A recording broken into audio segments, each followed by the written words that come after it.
Hello, hello. Sound check. Sound check.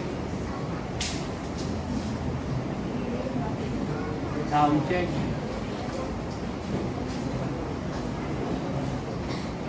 Wala akong battery.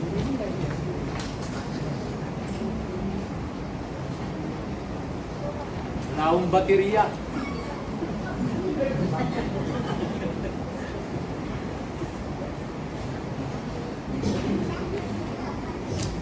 Anyway, hello.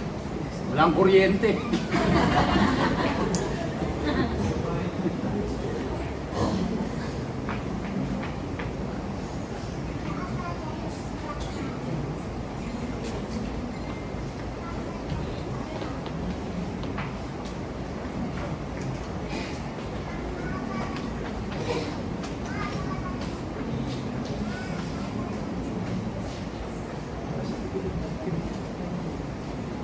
Hello.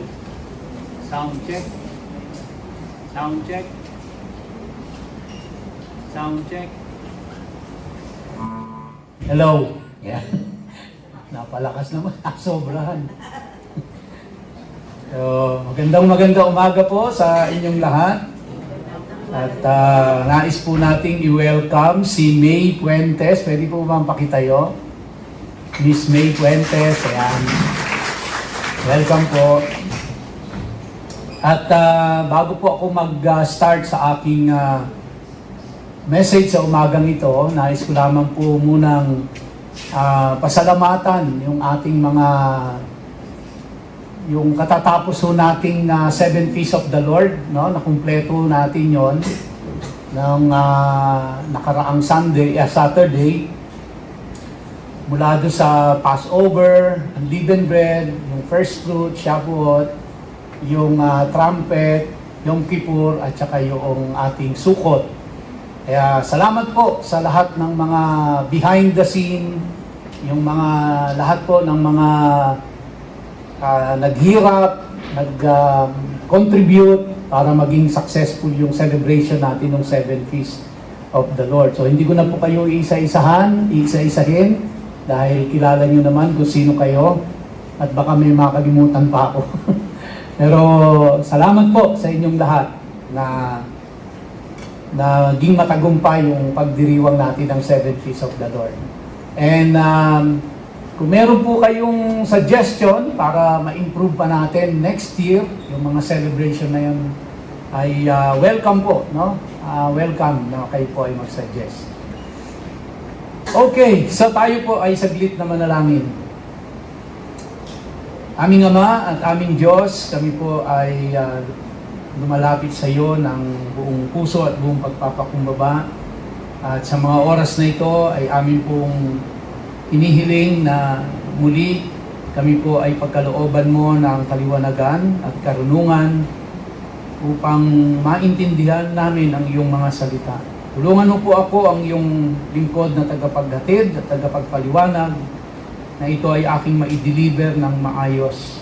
At ganoon din po ang aking mga kapatiran na tagapakinig sa umagang ito. Pagkalooban mo rin po sila ng bukas na isipan, ng kaliwanagan at karunungan upang ito po ay kanilang maintindihan. At salamat po Diyos sa napakagandang pribilehiyo na ibinigay mo sa amin upang kami ay magkasama-sama na magpuri, sumamba sa iyo, at makapag-aral ng iyong banal na salita. Sa iyo po ang lahat ng papuri, pasasalamat at pagdakila sa pangalan ni Yeshua. Amen. Amen. So tayo po ngayon ay nasa Leviticus chapter 17 na. At ito po ay pinamagatan nating the sanctity of blood. So may kinalaman sa blood ang ating pag-uusapan and the holiness in worship. Okay?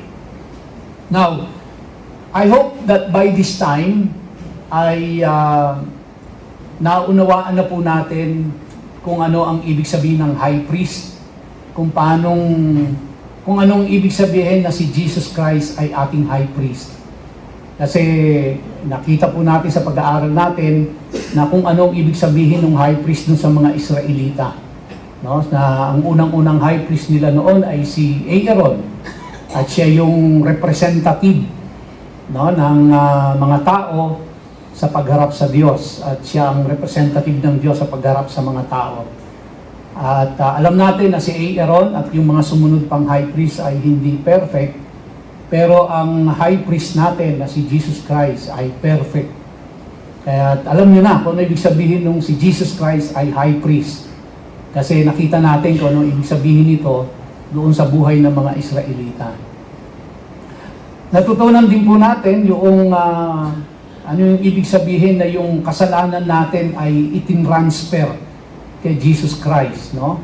Dahil doon sa nung inihandog nila yung yung kambing, dalawang kambing yon, yung isa ay inihandog sa Diyos at sinunog yung doon sa brazen altar, at yung dugo nito ay inisprinkle doon sa Holy of Holies para sa atonement ng ating kasalanan. So now, alam na natin kung ano ibig sabihin ng dugo ng Panginoong Yesus. At para sa atonement ng ating mga sins. At yung mga kasalanan natin na ipinasa sa Panginoong Yesus, na sinisimbolize naman nung isang kambing na pinatungan ng kamay nung high priest at pinakawalan sa wilderness, symbolizing na pinapasa yung lahat ng kasalanan ng nation of Israel doon sa kambing at pinakawalan na siya sa wilderness and not to return again. At so alam na natin yung larawan na yon, na kung saan yung mga kasalanan natin ay ipinasa sa Panginoong Yesus at siya ang umako ng lahat, no? So siya yung naging kambing na pinakawalan doon sa wilderness, siya yung kambing na inialay doon sa brazen altar, at yung blood ay binisik doon sa mercy seat. Siya yung ating high priest. So now, more or less, naiintindihan ho natin kung ano ibig sabihin nung tinransfer yung kasalanan, inatone yung kasalanan, yung high priest as representative. So maliwanag na po sa atin yon, no? Now, having said that, ang ating pong pag-uusapan sa umagang ito ay papaano tayo bilang mga Gentiles ay naging bahagi ng covenant ng Diyos sa Israel. Kasi alalahanin natin, ang Diyos ay nakipag-covenant sa Israel, sa bayang Israel, sa bayang kanyang pinili. So nung tinawag niya si Abraham at nagtayo siya ng isang bansa, and alam mo natin na si Abraham ay nagkaroon ng anak, si Isaac, at si Isaac nagkaroon ng anak, si Jacob, and si Jacob siya yung naging Israel. At mula kay Jacob ay nagkaroon ng 12 tribes, yung 12 tribes of Israel. At sa kanila nakipag-covenant ang Diyos. So, paano tayo napasok? No? Paano ho tayo napasok doon sa doon sa covenant na 'yon? Ang Diyos nakipag-covenant sa sa Israel, hindi naman sa atin eh. Hindi naman siya nakipag-covenant sa mga Amerikano, sa mga Aliman, sa Inchik, sa Hapon, sa Pilipino. Nakipag-covenant siya sa bayang Israel. So paano ho tayo na-involve? Paano tayo nakasama doon sa covenant na 'yon? At ito po yung bahagi nung pag-uusapan natin ngayong umaga. Kasi po,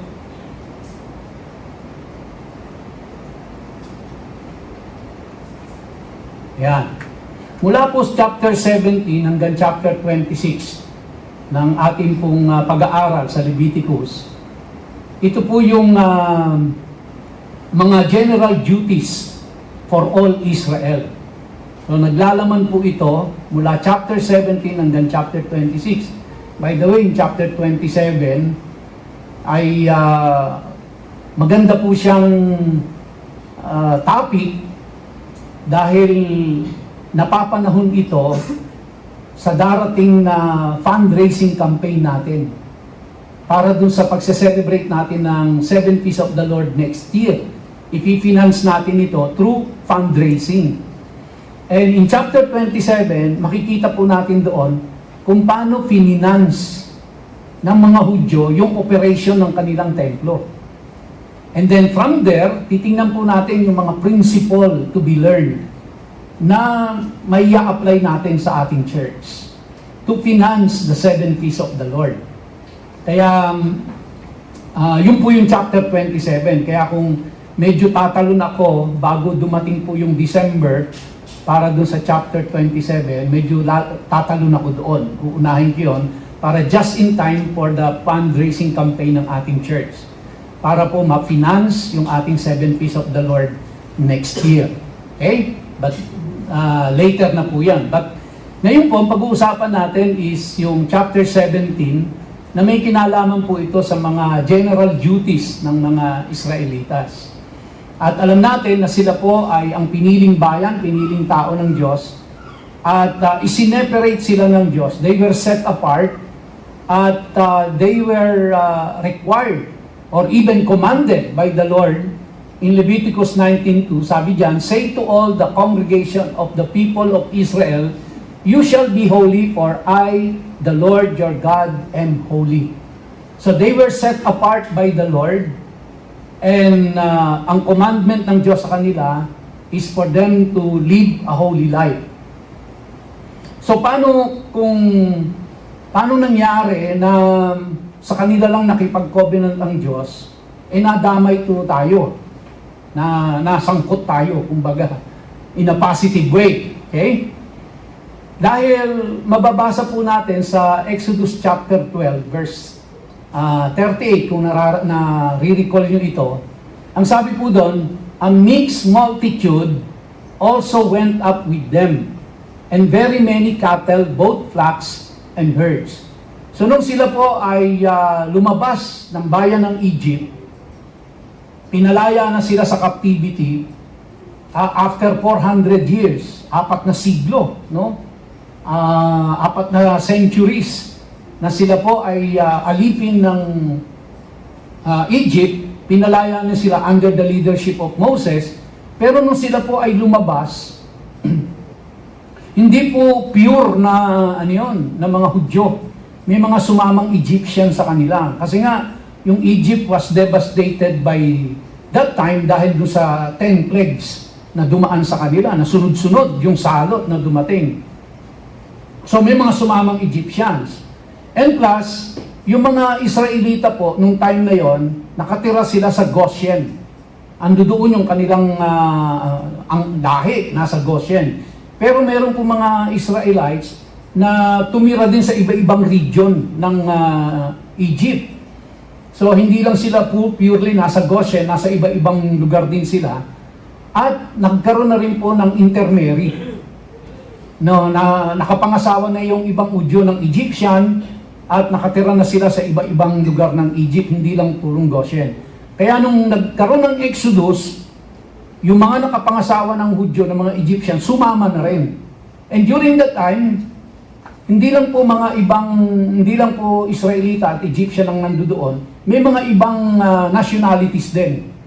At dahil po sa salot na dumating doon sa lupain, nung tumakas yung mga Israelitas, umalis na rin sila, sumama na sila.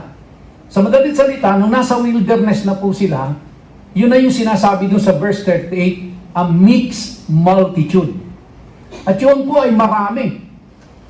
100,000 po yun. Kasi remember, 3 million, estimate mga 3 million silang nandoon sa wilderness. And in that 3 million, a large percentage, a big percentage of that, ay hindi mga Israelitang puro. Mga Egyptians, sari-saring lahi. Marami po yun, hundreds of thousands yun, nakasama nila doon. So, kaya ako po binibigyan ng emphasis ito dahil nung nagbigay ng utos ang Diyos sa mga Israelita, ito po ay hindi lamang applicable sa mga Israelita. Ito po ay applicable sa lahat ng nakipag-isa sa mga Israelita. Kasama na sila na susunod sa kung anong ipinapagawa ng Diyos. Okay? So, so those foreigners in the Exodus, yung mga ibang lahi po nun, nag-benefit sila doon. Kahit hindi sila mga Hudyo, nag-benefit po sila doon sa protection ng Diyos, doon sa provision ng Diyos, nag-benefit sila doon. At sila po ay naging kasama na doon sa covenant ng Panginoon sa mga Israelita. At ito pong pakikipag-covenant nila o pagkakasali nila sa covenant ng Diyos sa mga Israelita, hindi po ito nangangahulugan na kung sila ay Egyptian, ay naging Israelita sila. Sila po ay nanatiling Egyptian, pero sakop sila ng covenant ng Diyos sa mga Israelita. Okay? So hindi po sila nagpalit ng nationality, hindi sila nagpalit ng kanila pong, kumbaga yung physically, naging ano sila, biglang may nanlalaytay na dugo ng Israelita sa kanila. Hindi po ganun yon. So it is spiritual in nature. Okay? Now, yan po yung ating tutunghayan ngayon doon sa Romans chapter 11, verses 13 to 31. And then we will take a look at this verse by verse. Bago po tayo magpakalalim doon sa pinaka-content noong pong Leviticus chapter 17. Okay, titingnan po muna natin yung Romans 11, verse 13 to 31. So, kung yung pong mga ibang nationalities na galing ng Egypt, sumama sa mga Israelita, at yung po ang naging dahilan para naging kabahagi sila ng covenant ng Diyos dahil sa pagsama nila, sa atin po papaano ang nangyari. Eh wala naman tayo dun sa wilderness. I'm sure walang Pinoy doon. Ewan ko lang pero tingin ko walang Pilipinong nandoon sa Egypt na sumama doon sa wilderness. Pero paano nangyari na tayo pong mga Pilipino at yung iba pa pong lahi, yung Amerikano, yung Hapon, yung Incheck, yung German, paano nangyari na naging kasama sila sa covenant ng Diyos? Remember ang Diyos ay nakipag-covenant sa mga Israelita. Kaya kung hindi ka kasama dun sa mga Israelita, wala kang karapatang mag-claim ng covenant na yon. Dahil hindi nakipag-covenant sa iyo ang Diyos. Nakipag-covenant siya sa mga Israelita. At gusto ko pong mapagtibay natin ito. Kasi, yan din po ang nagdi-define. Bakit ba natin ginagawa yung 7 feasts of the Lord na yan? Taon-taon na ho yan. Isa-celebrate natin ang Passover, ang Unleavened Bread, yung Sukkot, taon-taon na ho yan. Yan ay yung magiging celebration natin sa church. Kaya dapat maliwanag sa ating lahat, ba't natin ginagawa ang mga bagay na ito? Nakikiuso lang ba tayo? O sumusunod lang sa tradisyon? O merong biblical basis ang lahat ng ito? Kasi kailangan meron pong biblical basis ang lahat ng yan, ba't natin ginagawa? No? Otherwise, parang sumusunod lang tayo sa tradisyon na hindi natin naiintindihan. So, kaya ito po ang aking intention sa umagang ito, na lahat tayo ay mas lalong maliwanagan natin bakit ba tayo sumusunod sa mga pinag-uutos na ito ng Diyos, na kung tutuusin, pag tinignan natin, ito ay utos ng Diyos sa mga Israelita. Kaya pwede nating ikatwiran, hindi naman ako Israelita, ba't ako susunod dyan? Bakit ako kukumporme dyan, hindi naman ako Israelita? Okay? So, yan po yung tatalakayin natin sa Romans 11, mula po verse 13 to 31. And sundan nyo po ako dito, no? Verse by verse. In Romans 11, verse 13, ang kausap ni Paul dito ay yung mga Gentiles. Pag sinabi natin Gentiles, hindi Hudyo, hindi Israelites, no? Mga Gentiles. So, sabi niya po dyan, now I am speaking to you Gentiles. So very clear ho, ang kausap niya ay Gentiles. Tayo pong mga Pilipino, kabilang tayo dyan. Tayo ay mga Gentiles kasi hindi tayo Hudyo. Sabi niya, inasmuch then as I am an apostle to the Gentiles. Kung si Peter po ay ipinadala ng Diyos para sa mga Hudyo, si Paul po ay ipinadala ng Diyos, isinugo ng Diyos para sa mga Gentiles. I magnify my ministry. Sabi niya po, in order somehow to make my fellow Jews jealous and thus save some of them. Alam niyo po, si Paul talagang mahal na mahal ni Paul ang kanyang mga kalahi. Mahal na mahal ni Paul ang kanyang mga kababayan. Sukdo lang pong sabihin nga ni Paul na kahit mapunta siya sa impyerno, maligtas lang ang kanyang mga kababayan. Isipin niyo, willing si Paul na siya ay mapunta sa impyerno, maligtas lang yung kanyang mga kababayan. Ganun niya kamahal itong mga kababayan niyan to. Talagang pure-blooded Jew itong si Paul. So, kinakausap niya rito yung mga Gentiles. At ang sabi niya rito, sa kanila, na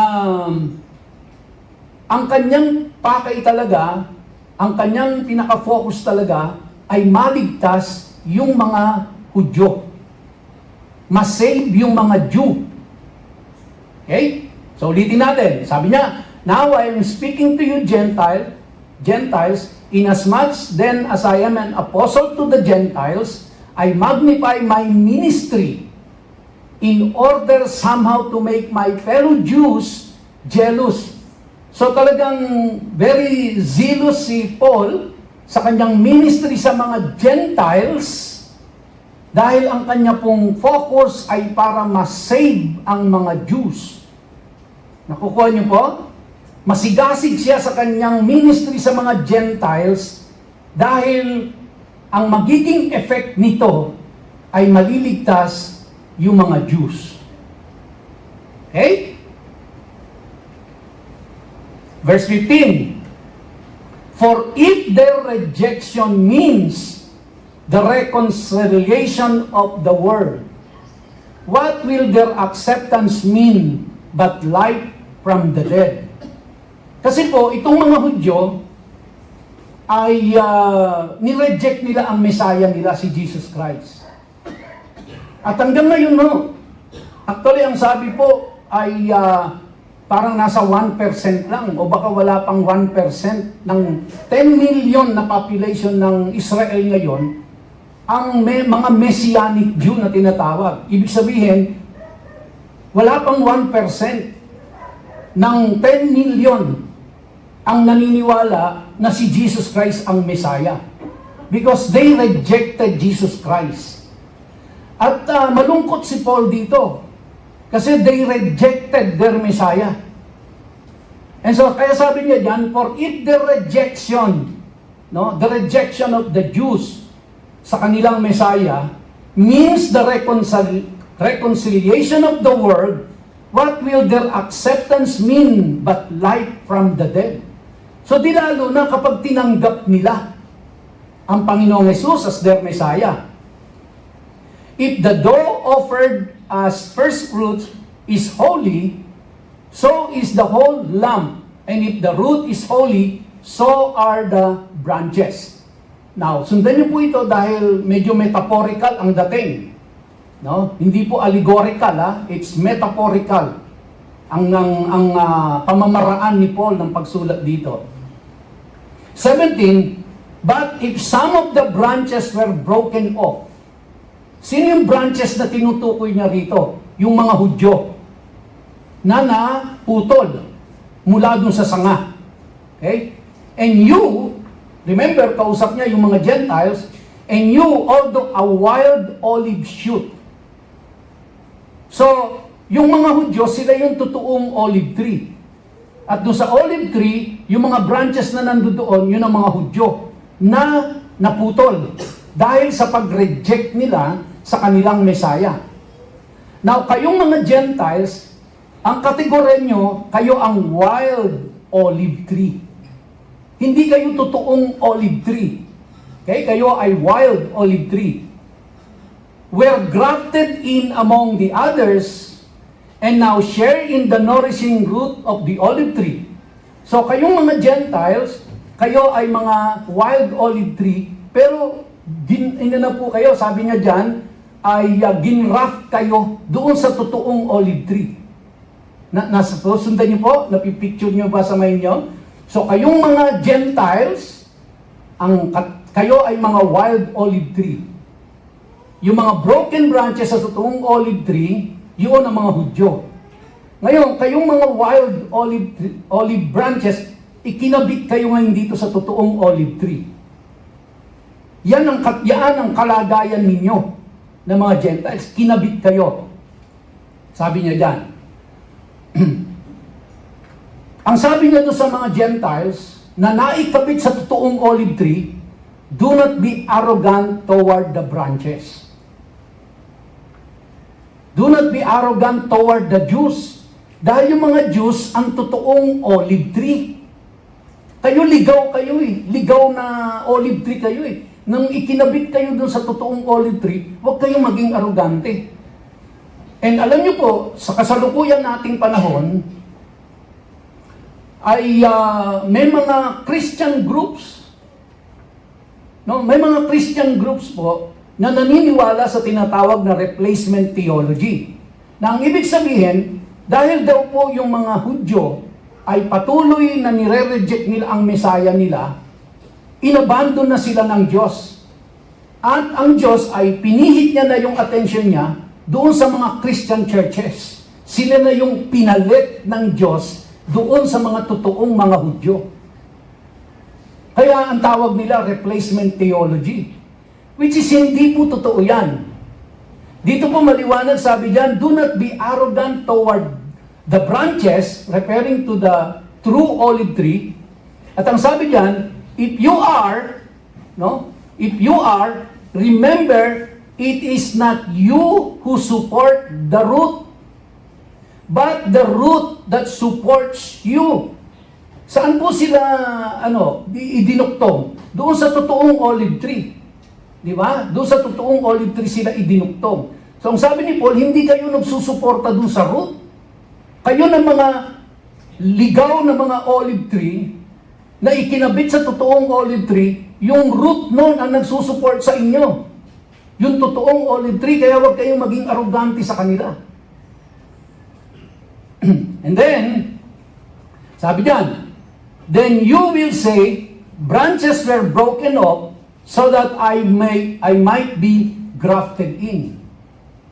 So parang, tinanggal sila para may kabit ako. No? Tinanggal yung mga Hudyo para maikabit yung mga Gentiles. Huwag kayong maging arrogante.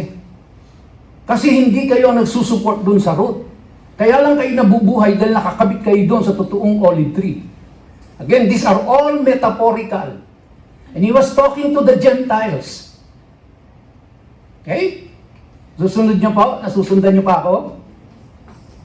Lahat, saka ganun, giniginaw eh, no? Verse 20, that is true. Sabi ni Paul, that is true. They were broken off because of their rejection, because of their unbelief. They were broken off because of their unbelief. But you stand fast through faith. Kaya kayo nananatiling nandyan because sa pananampalataya ninyo. So do not become proud, but fear. Okay, so ibig sabihin, no, even during that time, meron nang umiiral na yung mga Gentiles ay nagiging arrogante na sila. Dahil ang buong akala nila, dahil nakabit sila dun sa olive tree, nireject na ng Diyos yung mga branches na nire-reject ang kanilang Messiah. So sabi niya, but fear, sabi niya doon sa mga Gentiles, for if God did not spare the natural branches. Sino yung natural branches? Yung pong totoong mga Hudyo. Di ba? So kung hindi sila in-spare ng Diyos, neither will He spare you. So kung yung totoong mga Hudyo ay hindi in-spare ng Diyos dahil nireject nila ang kanilang Messiah, lalong hindi kayo i-spare ng Diyos. Kayong mga Gentiles. Kaya huwag kayong magmalaki, huwag kayong magmayabang, huwag kayong maging arrogante. So dito ay pinakikita po ni Paul na hindi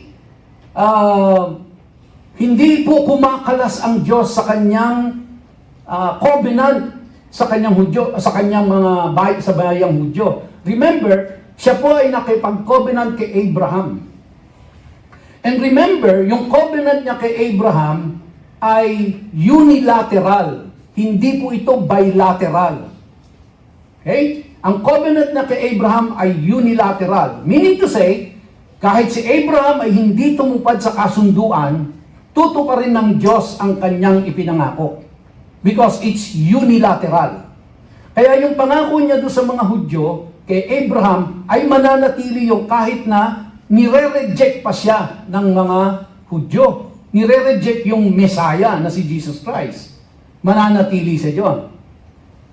Ang maganda po nito kasi mga kapatid, dahil sa rejection na yan na ginawa ng mga Hudyo, si Paul, bumaling po siya, inassign siya ng Diyos to minister to the Gentiles.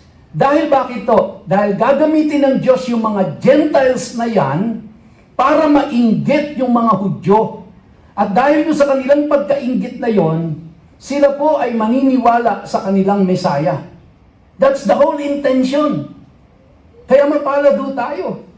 No? Na hindi tayo mga Hudyo, tayo ay mga Gentiles, at ikinabit tayo ng Diyos doon sa totoong olive tree through Jesus Christ, of course. So, kaya sabi niya ito sa mga Gentiles, huwag kayong maging arrogante, huwag kayong maging mayabang, dahil kung yung mga nag-reject sa akin, hindi ko in-spare ng mga natural branches, lalong hindi ko kayo i-spare. Kaya matakot kayo. No? Sabi niya dyan, but fear.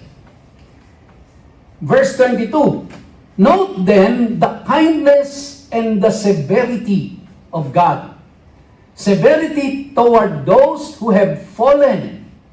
So, ang Diyos po is both kind, pero alalahanin nun natin na although God is love and God is kind, pero magpaparusa rin siya sa mga nagkasala. Mayroon din po siyang wrath. Sabi niya, toward those who have fallen. But God's kindness to you, now take note of this. Remember, ulitin ko, ang kausap niya dito ay yung mga Gentiles. So sabi niya doon sa mga Gentiles, no? But God's kindness to you, provided you continue in His kindness. Meron pong pasubali, merong kondisyon. God will be kind to you provided you continue in the kindness of God. Ano pong mangyayari pag hindi? Otherwise, sabi niya dyan, you too will be cut off. Minsan po, may lumapit sa akin, Pastor, ikaw ba'y naniniwala sa ano? Ano bang masasabi mo tungkol sa, ang tawag nila ay OSA ba yun? Once saved, always saved. OSAS. Kasi ano po yan no? Mahalat yan na kapag ikaw ay naligtas na, hindi nawawala ang kaligtasan mo. Now, ang sabi po sa atin dito ni Paul, sabi niya, doon sa mga Gentiles, no? Gentiles, you have to continue in God's kindness. Pag hindi kayo nagpatuloy, otherwise, hindi kayo nagpatuloy sa kindness ni Lord, you will be cut off. Remember, ang sabi niya, hindi ko nga in-spare yung mga totoong Hudyo na kung saan may covenant ako sa kanila Kaya, lalong hindi ko kayo i-spare. Kumbaga sa lengguwahe po natin, masakit man pakinggan, sabit lang tayo Sabit lang tayo. Na nakasama tayo sa covenant ng Diyos sa mga Hudyo. Kaya huwag kayong magmayabang, huwag kayong magmalaki. Okay? Dahil pag hindi kayo nagpatuloy, sabi niya, you will be cut off. Ngayon, siyempre kailangan intindihin mo natin, ano ba ibig sabihin ni Paul na cut off? Ano ba ibig sabihin na ikaw ay kinut off sa sa covenant? So para kang branch na idinugtong na, grafted ka na, pinutol ka pa. You are cut off from the tree. Ano ibig sabihin nun? Sa isip ng mga Hudyo, sa isip ng mga Gentiles na yon, Sa isip ni Paul, ano ibig sabihin ng cut off? Now, that word cut off, hindi po original ni Paul yan. Yan ay makikita natin sa Leviticus. So, kaya si Paul po ay kino-quote niya lang kung ano yung nasa Old Testament, kung ano yung nasa Torah. Kaya makikita niyo po dyan, si Paul, ang itinuturo niya ay yung Torah. Remember, wala pa pong New Testament. Ang New Testament po ay naisulat lang 200 years after the death of Jesus Christ. Nung magkaroon ng New Testament. Matagal nang patay si Paul. Matagal nang patay ang mga nang lumabas ang New Testament. So kaya ang basihan ni Paul diyan is the Old Testament. Kaya sabi ko nga po sa inyo, di ba? Hindi natin maiintindihan kung ano ibig sabihin ng high priest, kung ano ibig sabihin nung tinransfer yung kasalanan natin kay Jesus Christ, ano yung atonement, ano yung tabernacle na tayo ay temple of the Holy Spirit, ano po yung mercy seat, hanggat hindi natin naiintindihan kung ano yung nasa Old Testament. Kaya nga po, di ba, sabi ko nung nakaraan, na ang New Testament, the Old Testament is the New Testament concealed, and the New Testament is the Old Testament revealed. So, kaya kung titingnan nyo po, ang komentaryo ng Old Testament is the New Testament. You read the Old Testament, and then you want a commentary of the Old Testament, then you read the New Testament. That's the commentary of the Old Testament. So kaya si Paul dito, yung word na ginamit niyang, you too will be cut off, it came from the Torah. So we have to understand daw kung anong ibig sabihin nito doon sa Torah. Yun yung tatalakayin natin doon sa chapter 17. Okay? Tuloy natin, Romans 11 verse 23. And even they, referring to whom? Referring to the Israelites, referring to the Jews. And even they, if they do not continue in their unbelief, will be grafted in. So ang kondisyon ng Diyos, kung itong mga totoong Hudyo na ito, ay hindi magpapatuloy sa kanilang unbelief, ikakabit ulit sila doon sa puno. Okay? So, kaya nga po, sinabi dyan, if they do not continue in their unbelief. Pero kung if they will continue in their unbelief, they will not be connected to the vine or to the tree. Conditional sa kanila. Okay? For God has the power to graft them in again. So Paul was explaining this to the Gentiles. Kaya alam ng mga Gentiles na through them, ang mga Hudyo ay manunumbalik sa Diyos at hindi ire-reject ang kanilang Messiah. Gagamitin ng Diyos ang mga Gentiles. So kaya kung titingnan nyo po, talagang ang focus pa rin ng lahat ng ito ay yung covenant ng Diyos sa mga Hudyo. Verse 24, for if you were cut from what is by nature a wild olive tree, no? And grafted, contrary to nature. Bakit to contrary to nature? Kasi wild olive tree ka eh. Hindi ka naman totoong olive tree eh. Ikaw na Gentiles, ikaw ay wild olive tree. Kinat ka lang, ikinabit ka rito. Hindi yun ang nature kasi nun. Di ba? Ang nature ng olive tree, ang maging sanga niya, ay mga olive branches. Hindi wild olive branches. Pero nung ginrap po yung Gentiles doon, it's not natural. It's supernatural. Yung ginawa ng Diyos na yun. No? Into a cultivated olive tree. Sino yung cultivated olive tree? It's the Jews. how much more will these, the natural branches, be grafted back into their own olive tree?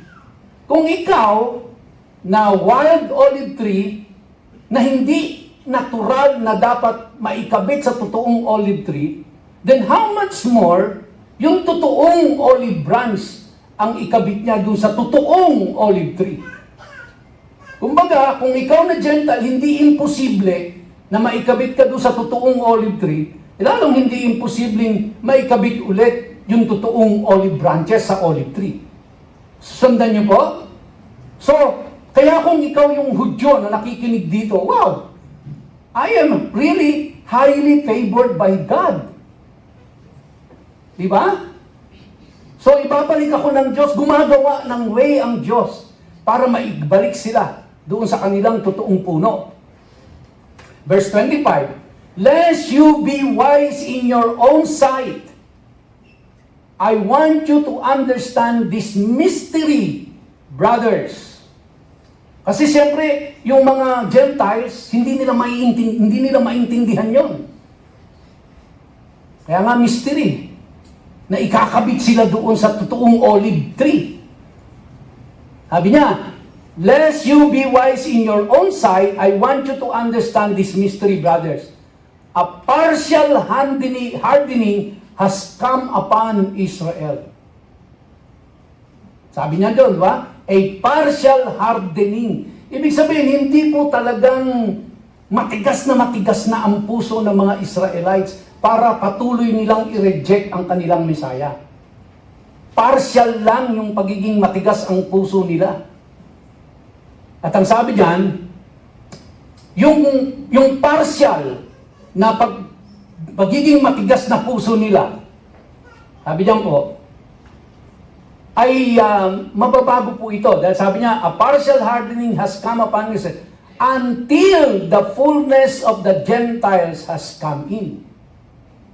Yung pong kanilang pagiging matigas na puso, partially, ay matatapos po ito. At ang katapusan nito, mga kapatid, this is very prophetic. Pag dumating na yung fullness of the Gentiles, ibig sabihin, pag yung lahat na ng Gentiles ay naikabit na sa totoong puno, kailan mangyayari yun? Kaya pag binasa po natin ang Revelation, makikita natin doon at mababasa natin na iniligtas ng Diyos ang buong Israel.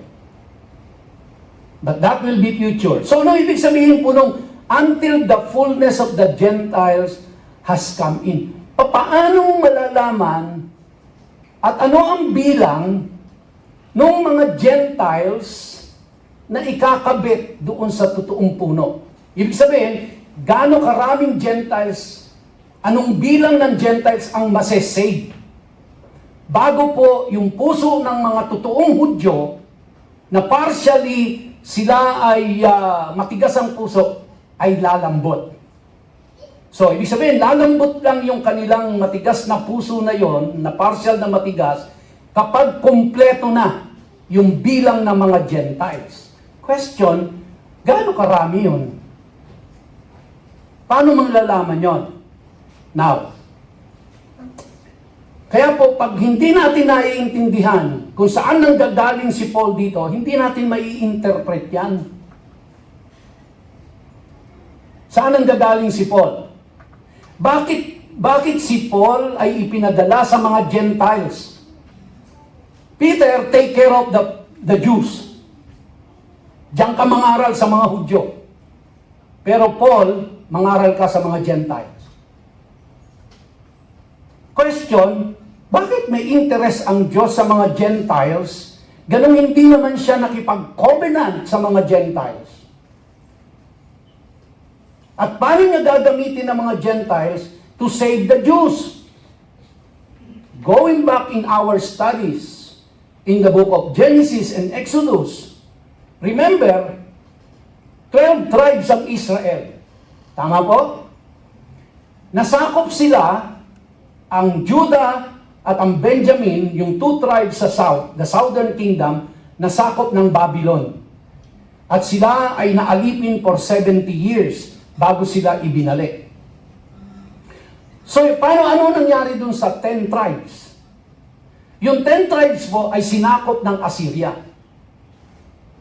Now, ang Babylon under Nebuchadnezzar, ang ugali ng mga hari doon, kapag nasakop nila yung bansa, yung mga tao doon sa bansang sinakop nila, dadalhin nila sa bansa nila.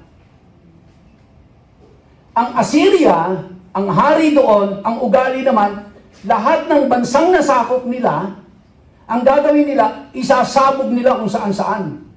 Ikakalat nila para ma-disperse. Kaya nung sinakop po ng Assyria ang 10 tribes of Israel, kumalat na sila sa lahat ng lupalop ng mundo. So ang nangyari po, sa tagal ng panahon, 1,000 taon ang dumaan, itong mga original, pure-blooded na mga Hudyo, kumalat na po kung saan-saan, nakapag-asawa na sila ng mga Gentiles, hanggang namatay na yung mga original na mga tao, yung mga anak, apo, kaapo-apuhan, hindi na nila alam kung sila ay Jew.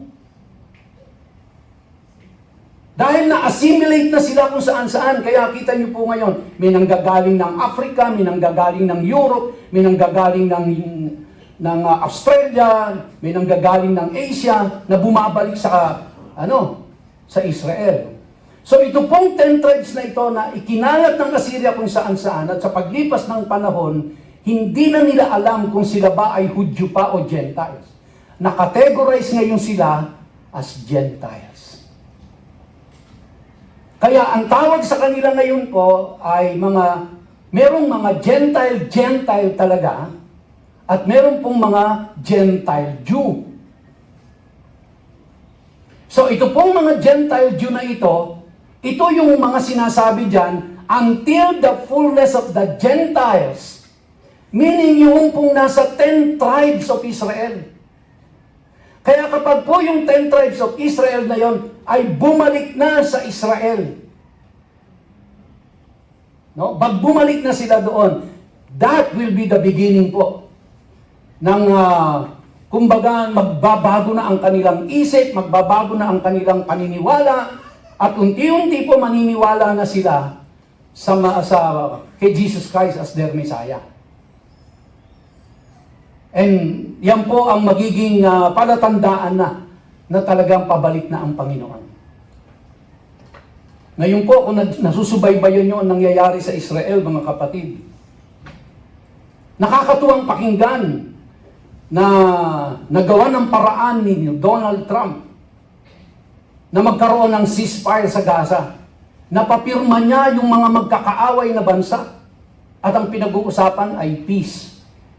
Basahin niyo po ang Daniel chapter 9, ang Ezekiel 37, 38, 39. Basahin niyo ang 1 Thessalonians.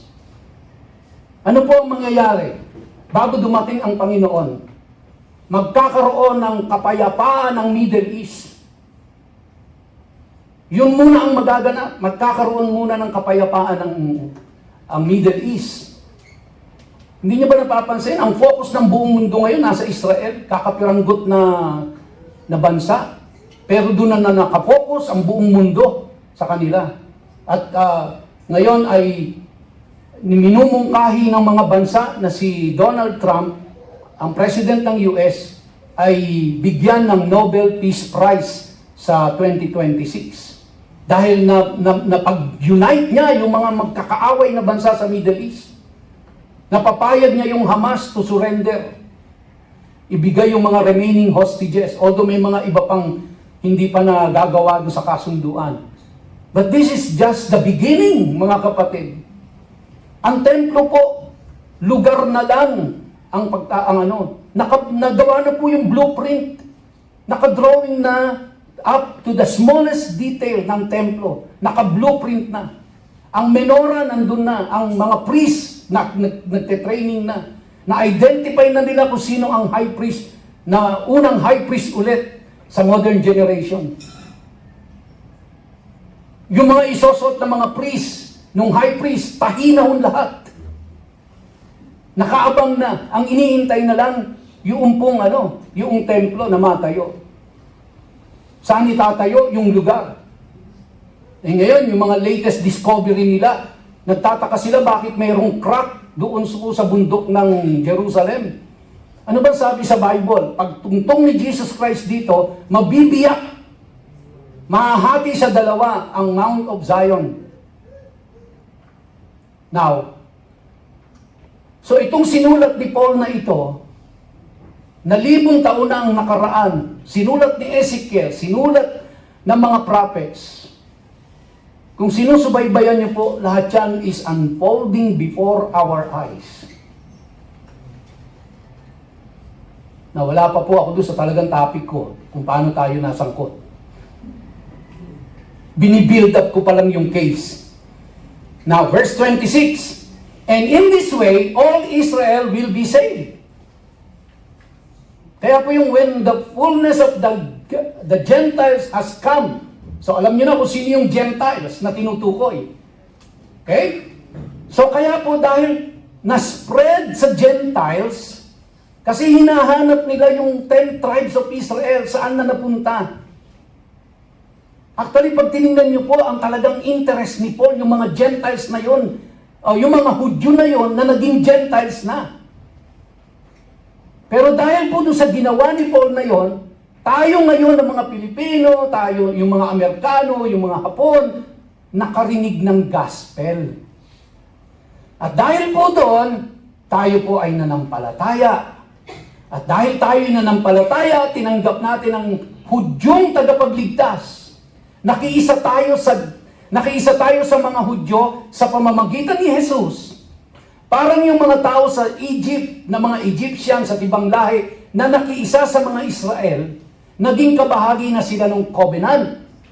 Kaya po tayo ngayon, dahil nakipag-isa tayo at naniwala sa isang Savior na Hudyo, na si Jesus Christ, kaisa na ho tayo doon sa covenant.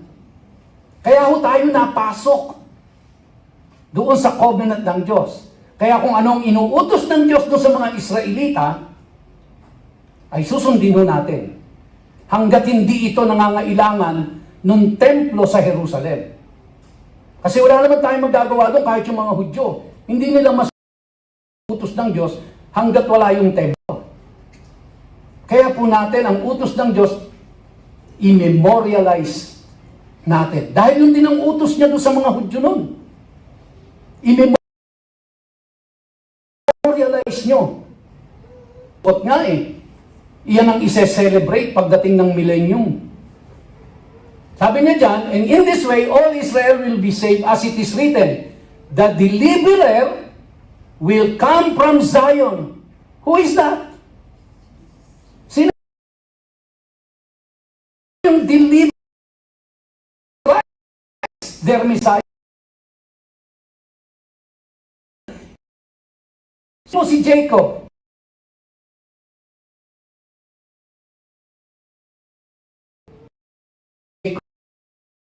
kundi it is referring to the nation of Israel, kasi nga po si Jacob, di ba, nung nakipag-wrestle siya, pinalitan yung pangalan niya at ang pangalan niya ay Israel na. Kaya sabi niya dyan, he will banish ungodliness from Jacob or ungodliness from Israel. And this will be my covenant with them when I take away their sins. You see? Mahal na mahal ng Diyos ang Israelites Mahal na mahal ng Diyos. Verse 28, as regards the gospel, alam na natin, naiintindihan na natin lahat kung ano ang gospel. As regards the gospel, they are enemies of God for your sake. Sabi niya doon sa mga Gentiles. No? Patungkol sa Ebanghelyo, hindi nga tinatanggap ng mga Hudyo, nire-reject nila. Pero yung rejection nila na yon, sa kapakinabangan nyo ng mga Gentiles. Ngayon, ulitin ko po, hindi yung Gentiles na nasa isip natin ang nasa isip ni Paul. Remember, yung 10 tribes of Israel, nagkawatak-watak na po yun at naging Gentiles na sila, so to speak. So for their sake, sabi dyan, no?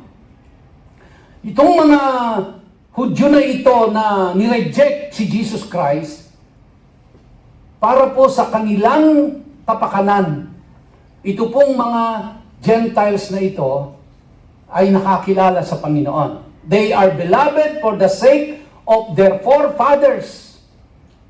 You see, bakit po ganun na lang ang ano ng Diyos no sa mga Hudyo na nag-reject sa kanilang Messiah? Sapagkat hindi kinakalimutan ng Diyos ang kanyang covenant sa kanilang mga forefathers. Sino ang forefathers nila? Pag tinanong mo sila, it's Abraham, Isaac, and Jacob. Dahil sa pangako ko kay Abraham, tutuparin ko yon. Yan po ang ano ng Diyos sa kanila. For the gifts and the calling of God are, ano po? Irrevocable. Kaya yung covenant ng Diyos na yon kay Abraham, irrevocable yon. Hindi niya tatalikuran ng Israel at kanya pong, ano yan, yung kanyang atensyon ay ipapanig niya doon sa mga Gentiles. At wala na siyang pakialam sa mga Hudyo. That will not happen. Natapos na po tayo. For just as you were at one time disobedient to God, who are this? But now have received mercy because of their disobedience. Sabi niya doon sa mga Gentiles, for just as you were at one time disobedient to God, but now have received mercy because of their disobedience. Kaya kayo nakatanggap ng habag, awa, ng mercy ng Diyos. Kasi yung mga Hudyo na yan, nag-disobey sa Diyos. Okay? And then verse 31, so they too have now been disobedient in order that by the mercy shown to you, they also may now receive mercy. So, kaya itong mga Hudyo, pag nakita nila yung mga Gentiles, hindi naman ito ang piniling tao ng Diyos Pero bakit sila nakatanggap ng mercy ng Diyos? Maiinggit ngayon sila sa mga Gentiles. At yung inggit nila ngayon sa mga Gentiles, dahil nakatanggap ng mercy ng Diyos yung mga Gentiles, manunumbalik sila sa Diyos para makatanggap sila ng mercy ng Diyos. Okay? So, mga kapatid, yan po ang dahilan bakit tayo nasangkot. Bakit tayo naging kabilang sa covenant ng Diyos. We were grafted into the true olive tree. And because of that, babalikan natin yung kaninang binasa natin. Dahil dyan, para kang mga Israelita, para kang mga Egyptians o ibang lahi, na sumama doon sa mga Israelita. At dahil in-embrace mo na yung mga Israelita, then kasama ka na doon sa covenant. At dahil kasama ka doon sa covenant, then kasama ka na rin doon sa kung anong ipinapagawa ng Diyos sa mga Israelita. Kaya po ako naniniwala ako at wala akong duda, I am strongly convinced na kung ano yung ipinapagawa ng Diyos sa mga Israelita, ay gagawin po natin. Because in the Spirit, we were grafted into the family of God. Okay? So next Sunday po, verse 1 tayo ng Leviticus chapter 17. Yan. Amen. Amen. Tayo po tayong lahat at tayo po ay umawit sa Panginoon bago po tayo magsara sa panalangin.